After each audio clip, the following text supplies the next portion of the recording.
All right. Welcome to Buckle Up with Rashawn, the Warrior Edition.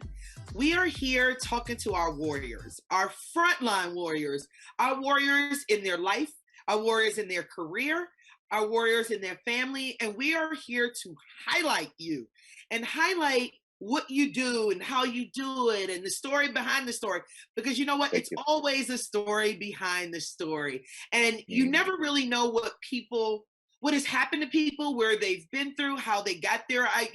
People don't know I'm wearing pink. I'm a stage 4 breast cancer survivor. Stage 4. Wow. I That's know. amazing. Yeah, thank you. Stage 4. I mean, doctors gave me 3 months to live about 12 years ago. I mean, I still remember the day when a doctor told me to get my affairs in order. Can you believe that? Oh my, yeah, that's amazing. I mean, it literally, they told me to get my affairs in order, and that they seen cancer all over my body, all over my back, everywhere. Because I couldn't bend down. I couldn't bend down. I couldn't pick anything up. And when I tell you, I went everywhere. I went to every doctor, chiropractor. This they didn't know. So, yeah, I'm a true warrior, and that's why I love to highlight and promote Yeah. other warriors who are doing great things. So, Jason Patton is a firefighter. I mean, you do everything: mental health. You give Uh, back, support your frontline worker. Let's give a highlight to thank you. Jason. Thank you. Yes, yes, yes, I know. Oh my God, this is amazing. So, Jason, tell me about you. Like, tell me how you even got into being a firefighter. Is this like the dream of a little boy who wanted to be a firefighter? So actually, I came into it. I wasn't originally going to be a firefighter. I was a mechanic because my father was a mechanic, and I was a horrible mechanic.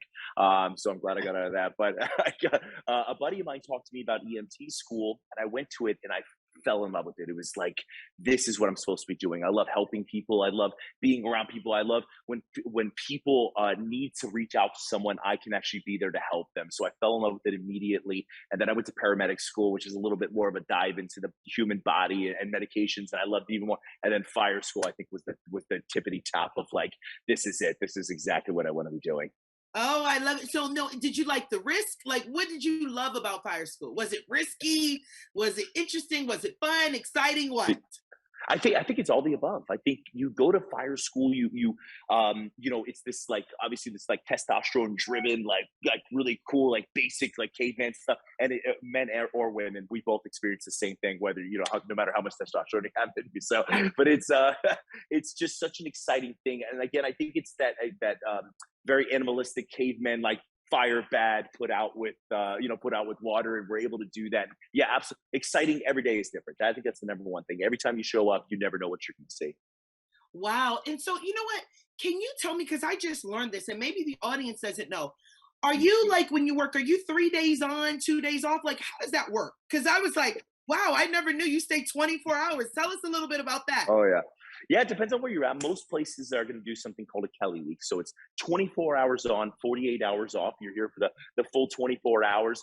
Some places, depending, like places where you have to travel far to get to the fire departments, they'll do 48 hours on, 96 hours off. So it can rotate, so on and so forth. But the biggest thing is they want you here for a large chunk of time to make sure, there's not a lot of change in shifts, so on and so forth. So we can make sure we have as many people on as possible to be able to respond to as many emergencies as possible. Oh, so is that they don't want a lot of change? Is it because they want you sort of like camaraderie, family? Is that it?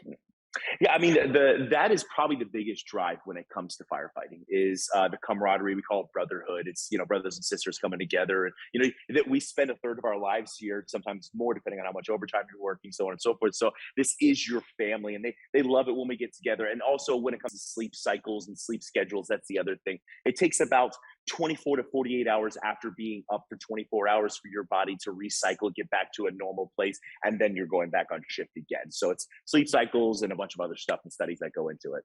Okay, wow. I think that's amazing. So you have Thank to you. tell us, okay, being a firefighter, tell us, what was the riskiest thing you've ever done? Like, what was it? Like, situation? Or is it a lot? Or is it one that, I know there has to be one that really sticks out in your mind?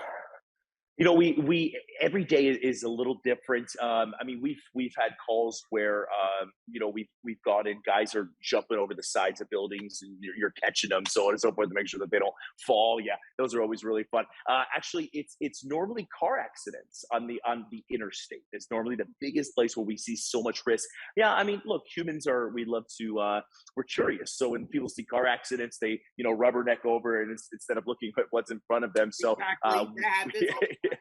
yeah, exactly. So, but we've had incidences where we've been sitting there working on a patient. We've had people barrel through the scenes and take out our fire trucks. So Oh, that's wow. yeah, yeah. I mean, hey, you're always you'll keep it on your toes. Every Hold day is on, say it interesting. again. So. So, okay, it's a car accident and like Mhm. someone barrels through the scene in a car? Oh yeah, yeah. They just recently had somebody where that's why on like on interstates you'll see us shut down a lot. Even if it's only one lane that's involved, Yeah. we will make sure we shut down two or three about 800 or 1,000 feet behind us because we want to shut down as much distance between us as possible. Because people not paying attention, drunk drivers, so on and so forth, they'll drive right through the fire trucks, and take us out, and then it's a Oh bad day my for everybody. God. Hmm. Why? I mean, you don't see these lights, you don't see this action, you don't see these men. No, they just, oh wow. Yeah. The whole like deer in front of the headlights. That's kind of what happens. We're like moths to a flame. We see shiny lights, so we want to go towards it. I mean, it's not a good thing, but yeah, that's pretty much the way it goes. Yeah. Oh, what? So you don't. So it's not a lot of like homes that are burning, and you got to go. You know how in movies, it's like the home is burning. So it's always every movie you got to go, and you get the cat or the dog. You know how. Yeah. Oh no, we've gotten cats and ducks out of drains. That's a big one. But the craziest call I ever went on that was, literally like crying at the end of it. It was insanity. Was we had a house on fire. It was an apartment. We pull up. There's flames shooting out of every window. We start spraying water from the yards to try to knock it down because there's supposedly two children inside of this place. So we go in there. We put out the fire. We're searching the house. And we found this kid. You want to talk about like craziest thing I've ever seen. It was a 1 month old baby. And do you know those little half moon shaped pillows that you put your kids in when they're first born that kind of props them up? Yeah. The kid was inside of that, and a door had fallen on top of it and kept him alive. So when we found him, he was alive. And this place was completely involved with fire, but the door in that on top of that pillow protected him. So we found him, got him out. He lived. He was good. I was crying, passing the kid out. 'Cause I had a kid at the same age at the time, so it was Oh crazy. gosh. Yeah. Wow, that so just because I'm so fascinated because as a kid it's like it was such a courageous job and it is not was Yeah. is courageous Thank you. and so when you like if you went and I mean is it that fear like okay if you go up so say a fire a building is on fire and like Mhm. 20 people are in there say the whole 20 people are in there is it like have you had to do that yet you have you in your No, year. thankfully, one of the worst things in your job that could ever happen is you have to. It's called triage. You have to figure out who is the most savable or who's the most viable for you to get to. So hopefully, I hope to never experience that one. But Oh, so but that's it. So wow. So you have to. So it's like. So you say if someone's on like the 10th floor, that may be sort of we can't mm, save them, but on the second, no, I is it mean, it just harder? depends. It's kind of like, the people on the fire floor are the most immediate. We want to get to them as quickly as possible because the fire's on that floor. Then directly above it, we want to try to get those people as well. And then it just kind of goes from there, elderly, so on and so forth. Who has the most money to give us? I'm kidding. That's not true. I No, know. that's With the no. pile of cash on the side. I know. Yeah. Who gives the best hugs? That kind of I thing. know, right? No, I love it. but Oh my uh, God, I love it. yeah. I look. So tell me about like what happened with the pandemic. The pandemic was it a lot of Mhm. action during the pandemic or no, or was it sort of slower? Yeah, it really depended on what areas you were in. If you were in a like super highly densely populated area, then the call volumes definitely went up. If there was a lot of elderly in the area, like a lot of retirement homes or something like that, you saw a good rise in calls. But excuse me, for a lot of us, what we actually saw was a lot of fear, and rightfully so. But people didn't want to go to the hospital. So for most people, when we show up to their houses, if we're doing EMS runs or any kind of medical runs, they want to go to the hospital to get checked out. And we encourage that 100% of the time. But for most people, they didn't want to go. They said, "Hey, look, if I'm not going to die, then I don't want to go to the hospital." We're like, Okay, well, I mean, we'll still take Yeah, you. they're It's gonna like, be safe. So, oh, yeah, wow. Okay, okay, yeah. wow. No, no, no. Mhm. No, I love that. And so tell me about like the mental health of firemen. I mean, is it Mhm. really because I mean, you guys are saving lives. You're amazing. Thank you. We all love a fireman. And I thank you. Like, how is the mental health? Is it strenuous on you? Is it a lot of stress that goes on? A lot of depression? I mean, it's a job that really saves lives and you help us, right? You are our Thank you. heroes, but to be a hero, you go through things too. Tell me about that. Well, first off, I'd like to say that I think you're more inspirational than us, just because your story is amazing and like how positive you are. Stage 4 cancer. I mean, that's insane. I don't know where I would be drunk somewhere at some point in time, but like that's I know. absolutely I amazing. tried that. It didn't work. So let me go to the other side. Be Yeah, inspirational. yeah. No, it is. I think the most stressful part about being a first responder in general is that fact that unfortunately we do see the things that most people don't see in their life or don't want to see, and we have to see because it's what we do for a living and we choose it. But I think a lot of it comes from a self reflection where we want to be the strongest person in the room. We never want to admit like, hey, that scene or that call that was really bad on my brain. I maybe need to talk to a therapist. We don't want to admit that most of the time because we want to be, and it's both men and women. I actually, the first time I ever experienced someone actively going through a mental health crisis was a woman, and it was my partner, and I was watching her go through it, and she's saying, she started crying about something, and she's like, "No, we don't cry, we don't cry." And I was like, "Okay, let's stop there. Let's talk about what's going on right now." So, like, it's crazy, but yeah, I think a lot of times, especially during COVID, it wasn't so much about us. We understand that sometimes self-sacrifice is a part of our job, but it was our families. We didn't want to bring COVID home to our families. I think that was Yeah. the biggest issue for a lot of us. Oh, okay. Wow. Mhm. And thank you because you know how Lori told me about you, and she said you want to help out with the mental health app. Do you? Yes, yes, Yes, yes, of I course. love it. Oh my Yeah. God, I love it. Thank you, Yeah. thank you. So Thank you. because it's so passionate to me, I mean, Mhm. having understanding mental health. I mean, we deal with so much depression, anxiety, Mhm. loneliness, substance abuse. I mean, it goes on and on and on. Well, it spirals out of control because, like Mhm. it is, don't cry. Stop Mhm. crying, stop doing this. But as a Mhm. fireman, I mean, I know because I have cousins who are firemen. They're like, this shit, excuse my language, can get depressing. Yeah, And this yeah. can get scary. Your life. Oh, yeah. This is like, we're your heroes, but we're Mhm. real life. We have families. We have our kids Mhm. at home. And Mhm. my cousin, that's why I asked you, he had to go in a burning building. And he said, I got to tell you, I had to think about it. I mean, I went, but it wasn't, I would be lying if I said, oh, I stormed in like a soldier, like a warrior. Yeah. He said, it really was for me. I was taken aback a little bit. And I had to, yes, you have gear, but anything happen. I mean, anything can happen. The house falls Yeah. down. Come on. Well, they say bravery is not the absence of fear; it's the management of it. So, like, we're all Oh, fearful at hold on. some Say point that in time. again. Hold on. Say that Yes. again. That's Yeah. bravery is not. Say it again. So bravery is not the absence of fear; it's the management of it. So, Wow, I that's yeah, deep. thank you. Because I didn't make that up first off, Oh, but God. but I think the thing is that fear is a normal, natural, good, healthy thing. If you're feeling fear about something, it's probably you're going to stop, you're going to process it a little bit more, maybe think about what you're about to do. But for us, it makes us look around a little bit more, make sure that the scene is as safe as absolutely possible for us in the moment. And I think in general, that's why you don't go without 100 miles an hour in your car all the time around corners because you have fear, you have an understanding of that the consequences may be bad. And that's where mental health comes in. So for a lot of guys and girls who have PTSD from their jobs or even PTSD from cancer, but PTSD from their own personal things they've gone through, if you don't address those things through mental health counseling, through finding a way to process things that you've gone through, PTSD physiologically can actually cause you to not understand consequences any further, and that's why you see a lot of suicides and people like that. Yeah, you're so right. I mean, you see a lot of suicides. I mean, my next door Mm-hmm. neighbor jumped off the building. Can you believe that? Jumped off the building. Thought he had it. You never know what people are going through. I Oh thought he yeah. had it all together. Hmm. Thought his life was Yeah. going okay, but obviously it wasn't. And that's what made me start You Are a Warrior, right? I really want to rally up a million people because I want someone to tag another warrior and tell another warrior and tell another warrior. And it's not that we don't have issues, we all have issues. I was Yeah. depressed. I had anxiety. You know what it is to be told you were going to die? I mean, Yeah. come on. I mean, no, but I can't imagine. Yeah, I mean, exactly. I had to deal with this. So it's really something I'm passionate about it. Then my nephew told me that he was dealing with depression. He didn't want to talk about it.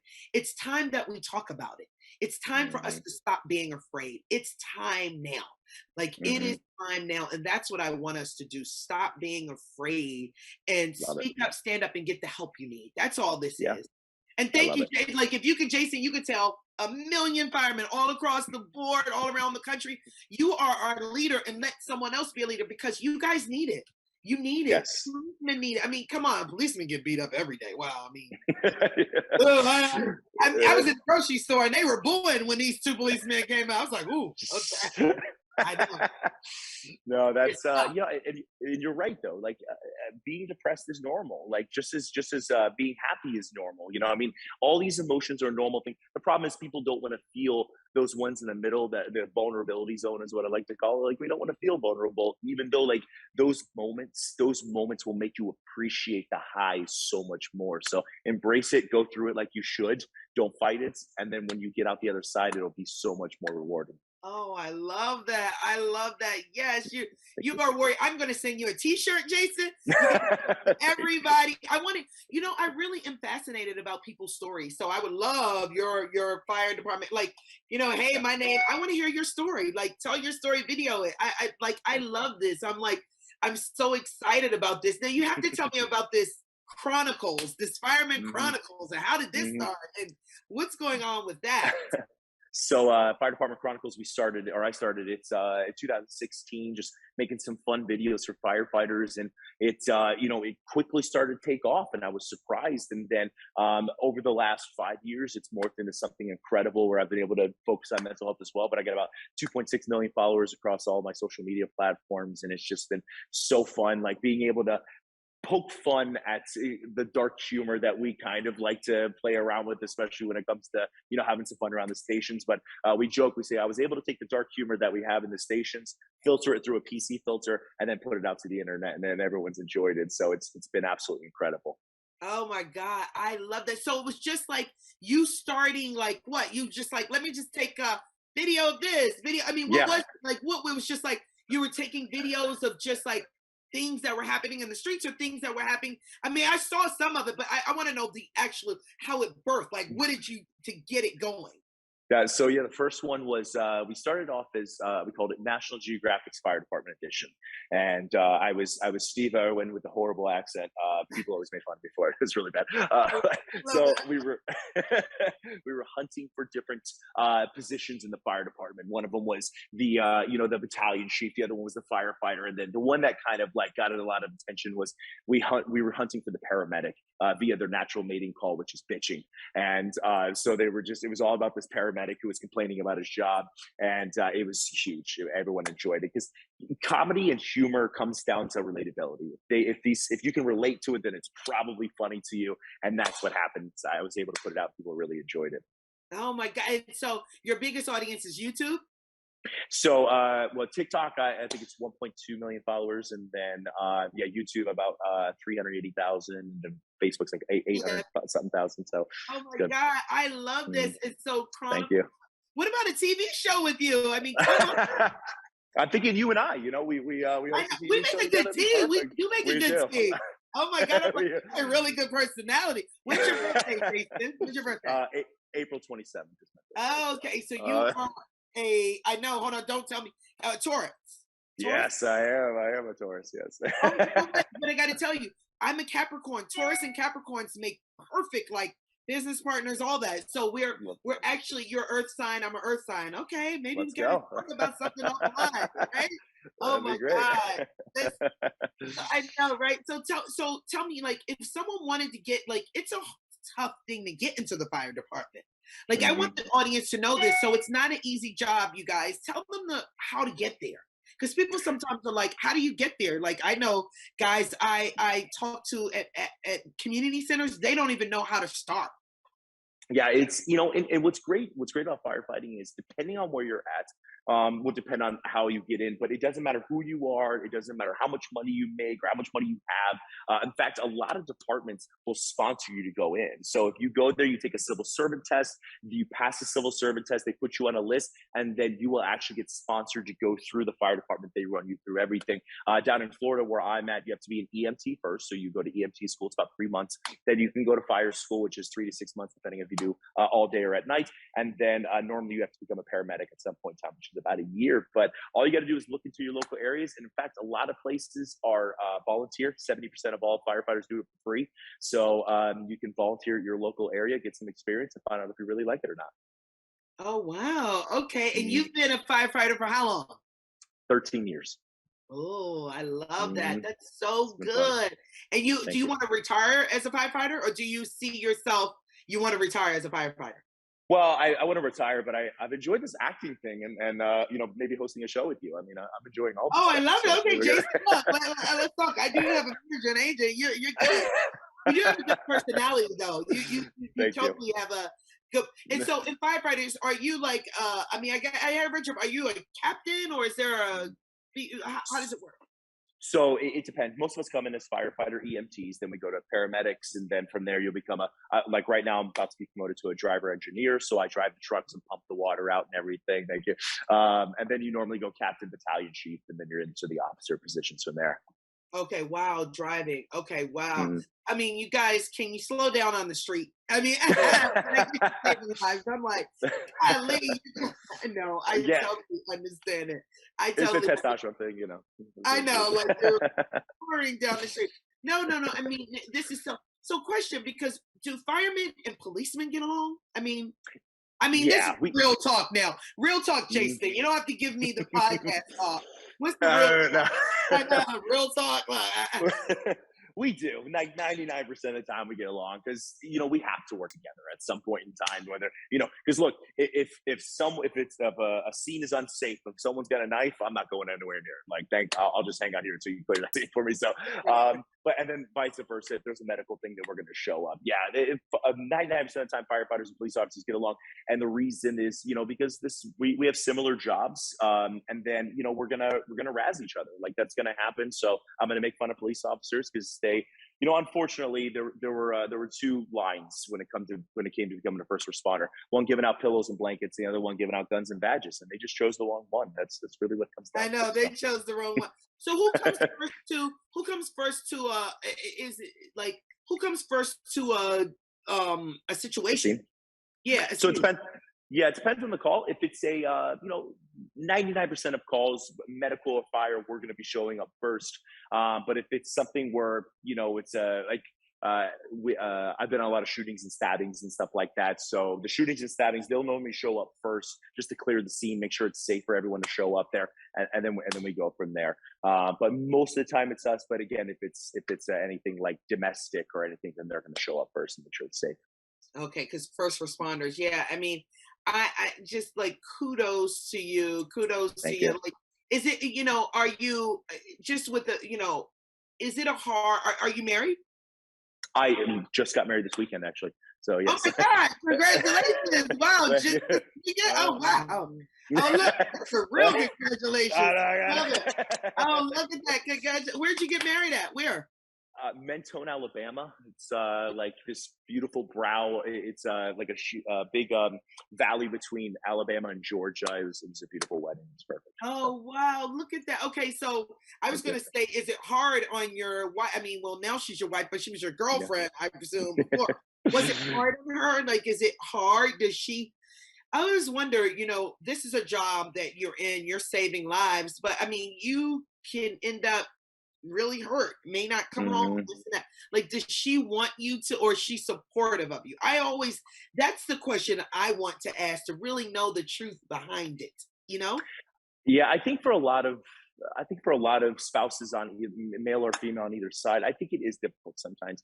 But it really comes down to how open the spouses are to each other. Because she also works in mental health. We both work with family treatment centers, and the biggest thing that we've always said is we have to be able to talk. So if I see things that I don't that are bad, then I need to be able to talk to her, because that's the first way that most marriages fail is, there's no communication anymore. So, but thankfully she has been very supportive with my job as a firefighter and everything. And I try to, if we have a structure fire or anything like that, I try to get back to her as quickly as possible. She knows I'm safe, but Oh, yeah, wow. thankfully she has been good. Wow. Okay, hold on. She's in mental health too. Oh, we need her. We need her on the app. We need her. Oh my God.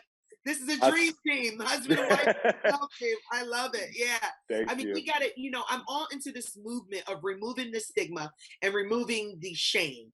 Because, Yeah. like you said, firemen got to stop crying.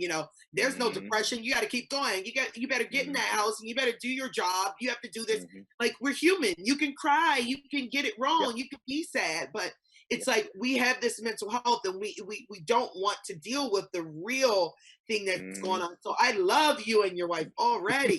Thank you. Oh my God, Thank we're you. gonna work together. I love this. I love this. Oh my God.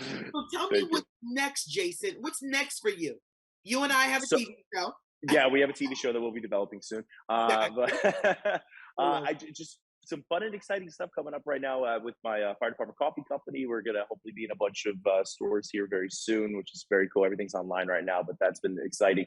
And then I have a couple or one TV show in development right now that's hopefully going to be coming together. So, and it's all about responding to calls, like the really cool drama series of what it looks like to be a firefighter and EMS personnel in the United States right now. So that's Oh, I coming up love hopefully soon. it. So Thank you. tell us about the fire department coffee. Tell us about that Yeah. real quick. So, Fire Department Coffee, we established it in 2016, right around when I did Fire Department Chronicles.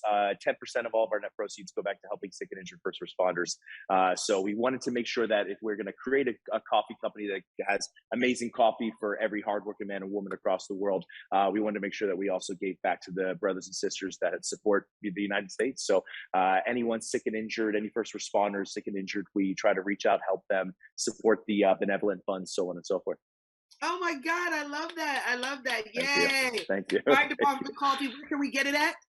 So, Fire Department Coffee, search it on Google or firedeptcoffee.com. Check it out. And I got all types of coffee that people love. Oh my God, we are going to have this on the app. We're going to distribute it. We're going to support it. We're going to, because Thank I you. love this from our heroes. Jason, how can we find Thank you? you. Let the audience know. Yeah, so anywhere, Facebook, Instagram, TikTok. I don't do any of the dances, but I do put videos up there. And YouTube, check it out, Fire Department Chronicles. All right. I love it. Thank you so much. You're amazing. Thank you. You have a great story. We're working together. I already Yeah, know. we have a And great thank story. you. Thank Absolutely. you. You and your wife, Thank I you. would love for you to be a part of this mental health app and spread the word, help save lives, change America. Your Let's do personality it. is amazing. I thank you so Thank much, you. Jason. We're going to have a good time together. All right. I love Let's it. go. I know. Thank Thanks you. so much and have a wonderful day. This You too. podcast is sponsored by Emerald Construction. Have a great one.